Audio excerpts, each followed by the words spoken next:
হাইকোর্টের প্রাথমিকে ৩২,০০০ চাকরি বাতিল মামলা শুনানি হয়েছে।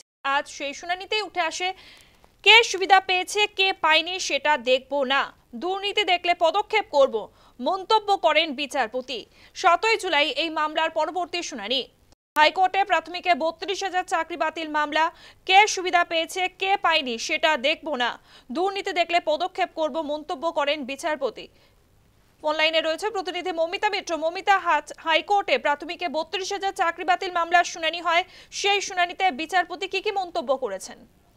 দেখো, আজকে মূলত যে বিষয়গুলো উঠে এসেছে বিচারপতি সত্যব্রত চক্রবর্তীর যেটা পর্যবেক্ষণ যে কারা এই ৩২,০০০ যাদের চাকরি বাতিল হয়েছে তাদের মধ্যে থেকে কারা সুবিধা পেয়েছেন কারা পাননি সেটা কিন্তু আলাদাভাবে দেখার বিষয় নয়। যদি দুর্নীতি হয়ে থাকে সেটা যদি প্রমাণিত হয় তাহলে কিন্তু আদালত সেই বিষয়ে পদক্ষেপ করবে।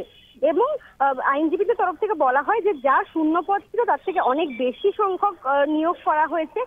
অর্থাৎ মামলাকারীদের যারা আইনজীবী রয়েছেন তারা নিয়োগ খারিজ করার পক্ষে একেবারেই নন এবং তৎকালীন পর্ষদ সভাপতি তিনিও গ্রেফতার হয়েছিলেন এই ঘটনায়। তো সেক্ষেত্রে বিচারপতির যেটা পর্যবেক্ষণ উঠে আসছে যে কারা সুবিধা পেয়েছে কারা পায়নি সেটা আলাদাভাবে বিচার্য বিষয় নয়। দুর্নীতি যদি হয়ে থাকে সেটা যদি আদালতে প্রমাণিত হয় তাহলে কিন্তু সেই ভিত্তিতে আদালত পদক্ষেপ করবে। আগামী সোমবার মামলার পরবর্তী শুনানি রয়েছে এবং সেখানে আরো বেশ কিছু গুরুত্বপূর্ণ বিষয় উঠে আসতে পারে।